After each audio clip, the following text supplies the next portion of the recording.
Vamos a ir entrando en materia y en detalle. El día de ayer, en la conferencia matutina del presidente Andrés Manuel López Obrador, pues se levantó un corresponsal de Univisión, se levantó para hacer una denuncia ante el presidente Andrés Manuel López Obrador.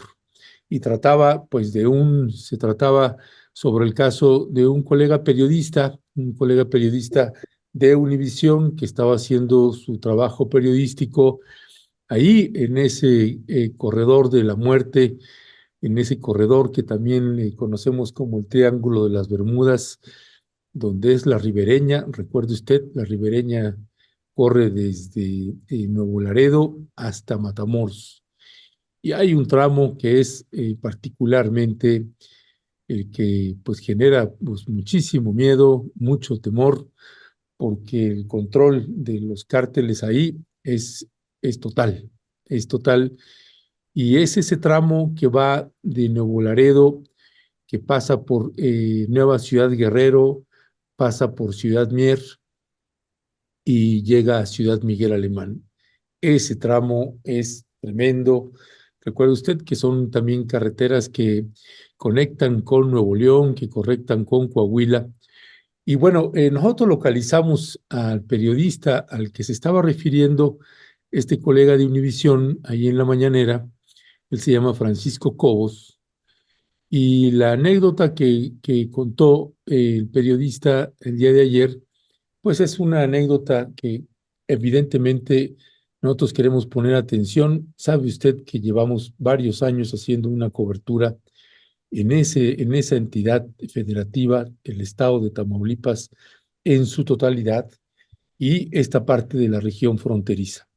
Por eso le agradecemos mucho a Francisco Cobos que nos haya tomado la llamada. Él ya se encuentra con nosotras y nosotros, a quien le damos la más cordial bienvenida. Francisco, muy buenos días, bienvenido. Hola Ernesto, buenos días, ¿cómo estás? Gracias por el espacio y por tus Sí, palabras de apoyo el día de ayer. sí, gracias, gracias, Francisco.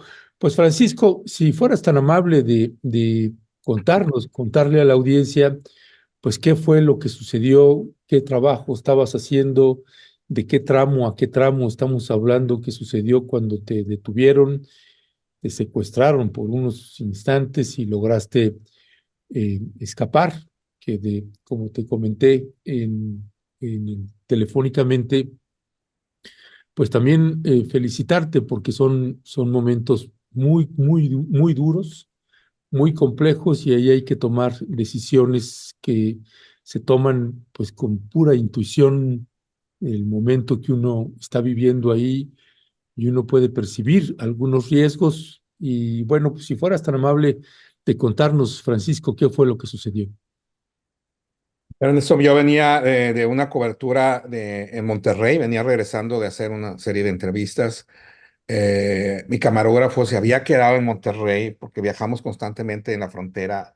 Los dos vivimos acá en el lado estadounidense y constantemente viajamos en la frontera del lado mexicano y el lado estadounidense para cubrir historias. Veníamos de regreso, él se quedó en Monterrey, decido venirme yo solo hacia la frontera, manejando, como en muchas ocasiones ha pasado.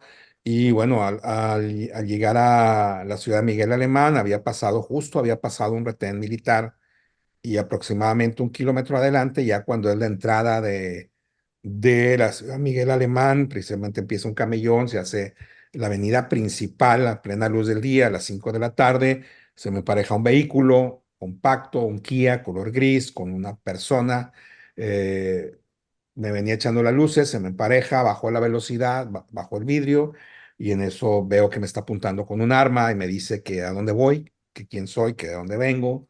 Yo sin detenerme, solamente bajé la velocidad, le empiezo a explicar, mira, ando trabajando, soy periodista, vengo de Monterrey, voy a Estados Unidos, ¿a qué vas? Pues allá vivo.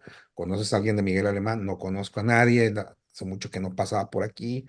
Me sigue interrogando, entonces me dice, oríllate. Yo sigo como que hablando para evitar orillarme, entonces me cierra el paso, me obligan a orillarme, ¿no? Para cuando acordé esto, ya volteo por el retrovisor, ya estaba una camioneta pickup detrás de mí, cerrando el paso, entonces ahí ya me inmovilizaron básicamente, ¿no?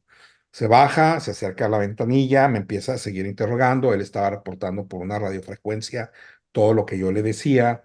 En un momento me pide que me identifique con una credencial y entonces me bajo de la camioneta, abro la puerta del asiento trasero, saco mi identificación de una mochila que traía ahí y cuando volteo para entregar, para mostrársela, él ya estaba arriba de la camioneta intentando encenderla, estaba agarrando mis pertenencias que estaban a la vista, mi cartera, mis identificaciones, dos teléfonos celulares que siempre cargo y entonces ya los traía en la mano, no pudo encender la camioneta, me ordena que me suba.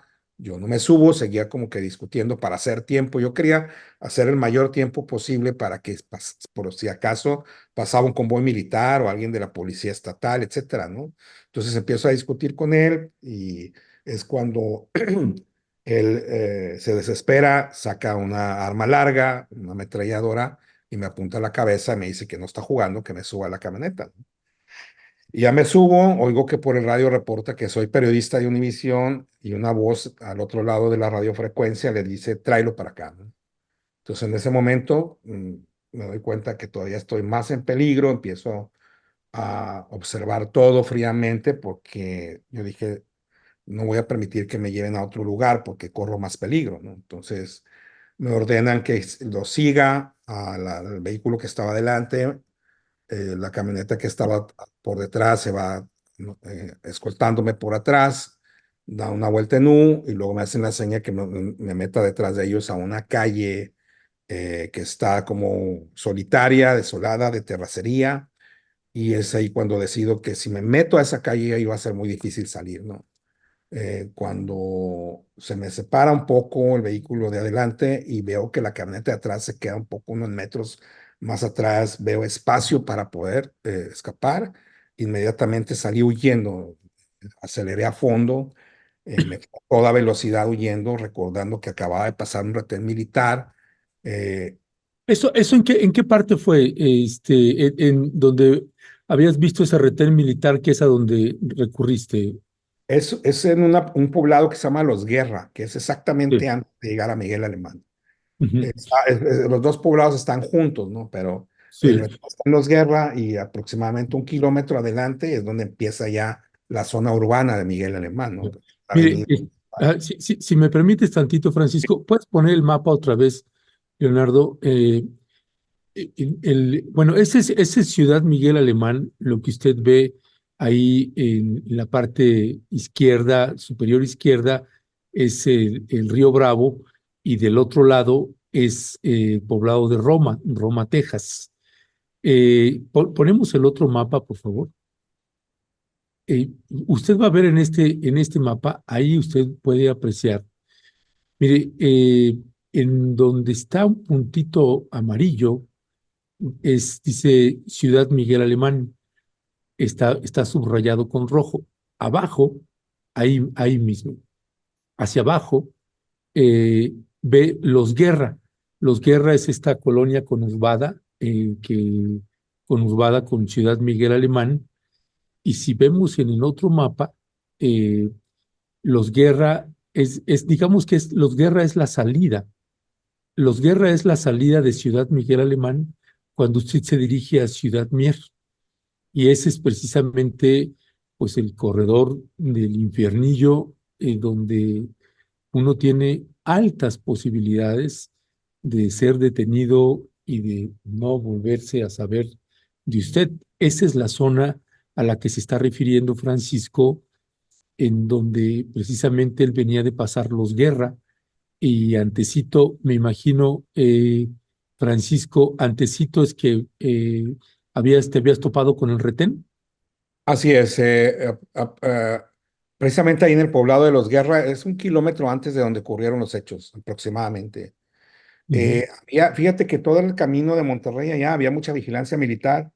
En un poblado anterior, en Mier, me topé incluso unas tanquetas del ejército, unos vehículos pesados. En todo el camino me topé otro retén militar y 1 kilómetro antes de ese retén hay otro retén, hay dos retenes militares antes de llegar a Miguel Alemán. Entonces, no me explico cómo una zona tan vigilada pueda pasar esto a plena luz del día, ¿no? Entonces, Te digo, el detén estaba ahí en el poblado de Los Guerra y como tú lo mencionas, precisamente tienes razón, es una zona ampliamente peligrosa, esta frontera chica que le llaman, o sea, la zona de la ribereña, y bueno, que da cuenta de muchos enfrentamientos que han ocurrido en esa zona porque es precisamente el área limítrofe de esa región que se mantiene en disputa por dos grupos delictivos, dos cárteles que disputan el territorio, y esa es el poblado de Los Guerras, precisamente la guardarraya en donde se están disputando el terreno, ¿no?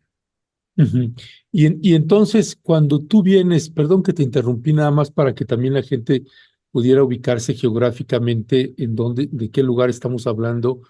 Y entonces, cuando te dicen que lo sigas, tú vas, no sé si vas adelante o atrás de ellos, y entonces tomas la decisión. ¿Cómo es esa parte ahí? Adelante de mí va el vehículo compacto gris que me paró inicialmente, y Ujú. atrás de mí va una camioneta pick-up color blanca, doble cabina, con hombres armados arriba, ¿no?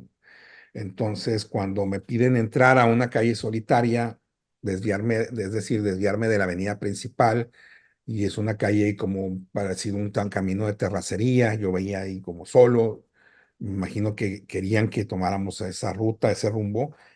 Ahí yo tomo la decisión de que no me voy a meter a esa calle porque sería más difícil poder escapar, ¿no?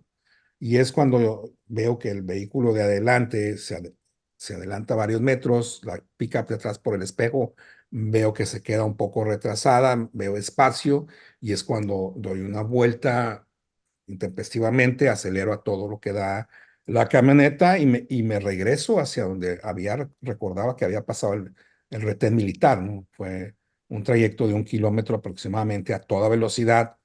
Al menos uno de los vehículos me siguieron.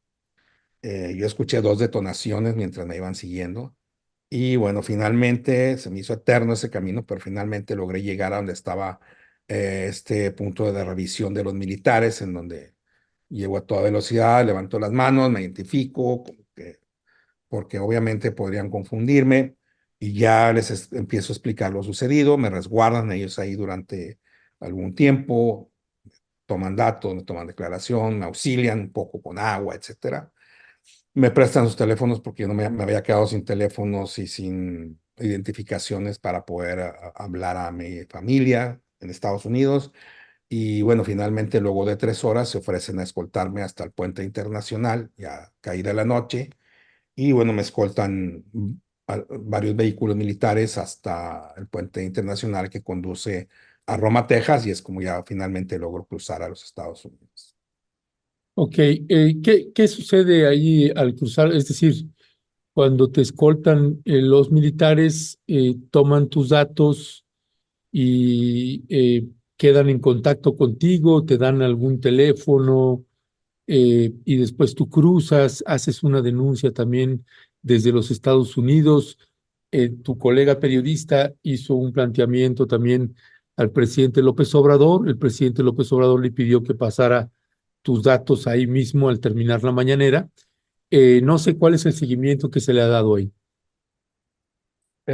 Bueno, sí, una vez que ya cruzo a los Estados Unidos, obviamente cuando cruzo le informo a la gente de aduanas norteamericano de la situación, de lo que había pasado, porque yo no tenía mis papeles para cruzar, ¿no? Entonces ya ellos le hablan a un supervisor, checan en el sistema, checan mis datos, efectivamente se dan cuenta de que yo tengo vigente un pasaporte norteamericano, y bueno, me dan acceso a los Estados Unidos, ¿no? Respecto al gobierno mexicano, efectivamente se puso en contacto conmigo personal el consulado de México en McAllen, y bueno, ofrecieron sus servicios para poder ayudarme básicamente en recuperar mis documentos, que también tengo algunas identificaciones de México, ¿no?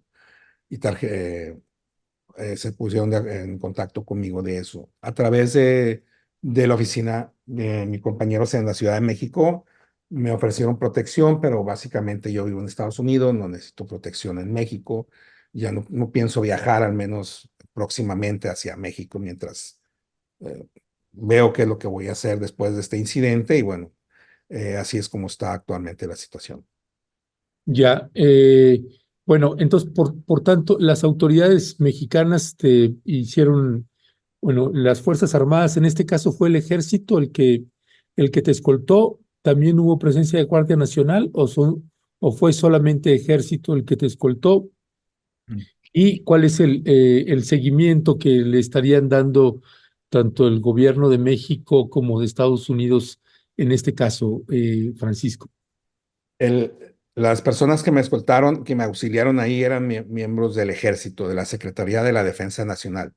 Mm, De hecho, ellos me comentaron que ellos no eran de ahí de Tamaulipas, ellos eran un batallón que estaba destacamentado en frontera Coahuila, en la ciudad de frontera Coahuila, y ellos habían sido enviados a esa zona como refuerzo desde unos días antes. Eh, mm. Ellos ahí me explicaron eso y fueron quienes me auxiliaron y me escoltaron hasta lo que es la frontera, ¿no? En cuanto al seguimiento, bueno, estamos en ese proceso. A ver, te estoy yendo la manera de poner una denuncia desde los Estados Unidos para poner una denuncia de estos hechos y bueno, estamos en esos procesos, ¿no? Ya, pues Francisco Cobos, pues te mandamos un fraterno abrazo y la verdad es que sí considero desde mi particular punto de vista que fue una decisión acertada el no entrar en ese camino de terracería porque posiblemente no hubiera salido y son de esas decisiones que uno toma en campo por pura intuición pues no sé, pues, los años de trabajo, de vida, y uno sabe dónde está. Así que, pues Francisco, a ti y a tu familia te mandamos un fraterno abrazo. Qué bueno que estás con bien. Y sí, creo que debes de abstenerte de venir por acá un buen rato y ver qué es lo que procede más adelante. Por lo Bueno, eso. pronto, un fraterno abrazo. Muchas gracias, Ernesto, por el espacio y bueno, saludos a todos. Gracias por tu solidaridad. Hasta pronto, Francisco Cobos. Pues mire, son estas realidades que nos siguen costando mucho trabajo que no se le dé pues la justa dimensión a situaciones de esta naturaleza.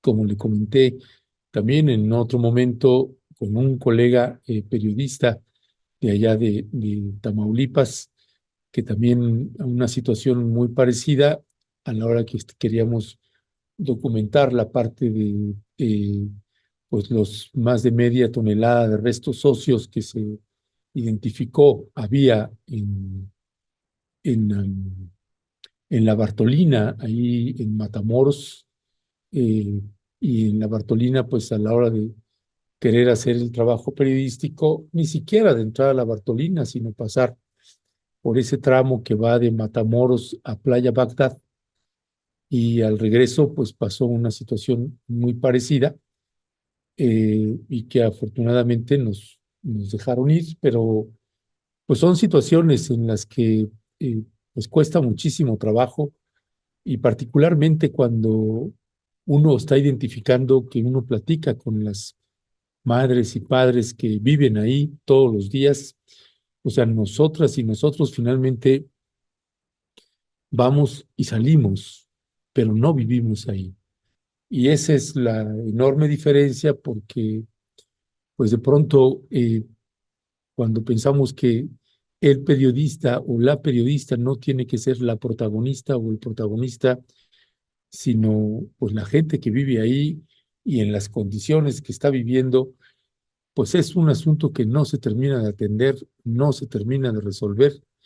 En la documentación que hemos realizado en Rompeviento TV desde los últimos 2 años de Enrique Peña Nieto como presidente de la República y los 5 años que lleva el presidente Andrés Manuel López Obrador, pues hemos hecho un recorrido bastante amplio en esa geografía de nuestro país, en la geografía tamaulipeca, y sí podemos constatar que la presencia del ejército y particularmente la presencia de la Guardia Nacional, que en ese entonces no había, cuando entró la administración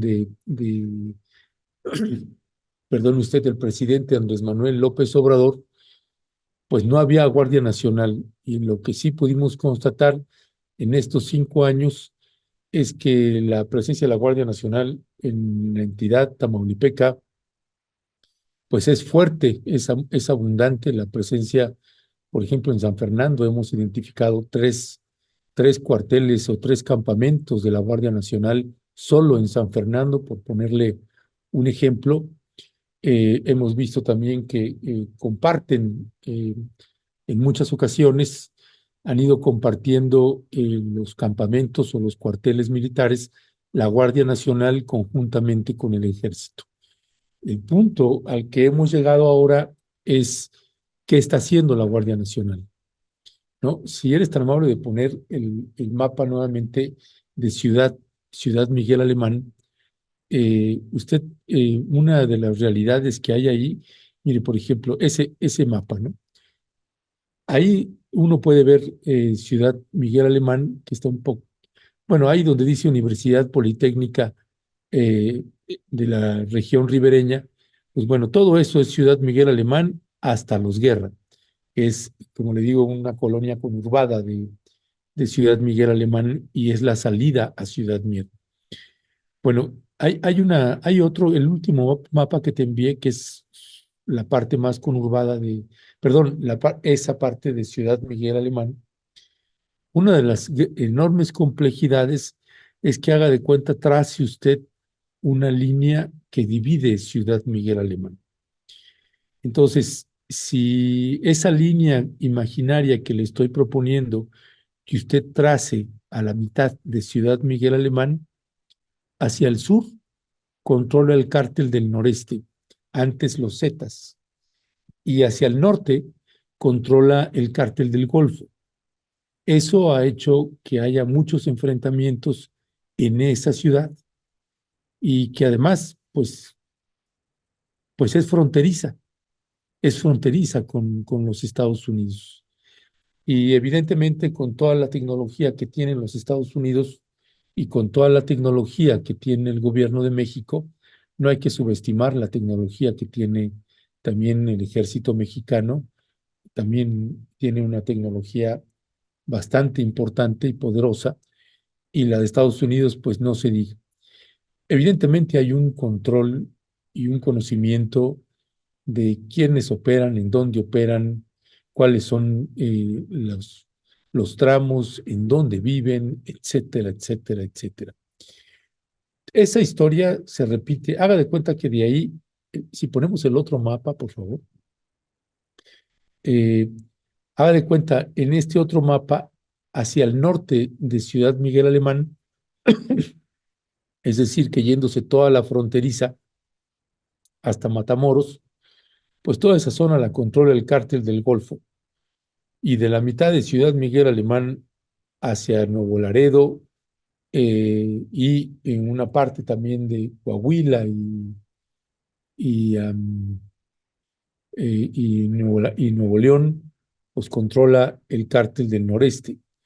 Entonces, es una situación bastante compleja y donde nosotros decimos, bueno, por eso hemos señalado una y otra vez que entidades federativas como Tamaulipas o como Chiapas, en términos también de candidaturas, de procesos electorales, es que las y los candidatos que son elegidos por los partidos para contender por el gobierno de esas entidades federativas tendría que ser tratado como un asunto de seguridad nacional, porque no es solamente la competencia del jefe del Ejecutivo Federal, sino también del Ejecutivo Estatal. Y es muy importante que pueda haber una articulación en ese sentido. Y por eso hemos sido muy críticos también cuando se designa un candidato en Chiapas como Eduardo Ramírez, que ya lo hemos señalado y hemos mostrado fotografías, cómo tiene un estrecho vínculo con algunos líderes del cártel de Sinaloa y que entonces dejan en estado de indefensión a las poblaciones porque dicen, entonces, ¿y ahora por quién votas? ¿No? Son situaciones, son dilemas que me parece que trascienden lo electoral, de que si votas por cual o tal partido, sino los que hacemos trabajo de campo y estamos levantando los testimonios y viendo lo que está sucediendo en esos poblados, en esas zonas rurales, indígenas, campesinas, o en estas zonas, estas colonias y barrios de Tamaulipas, Ciudad Miguel Alemán, viven en un control y un terror constante porque cada día que sales, pues no hay una garantía si vas a regresar o no vas a regresar. En fin, seguiremos dándole seguimiento a este tema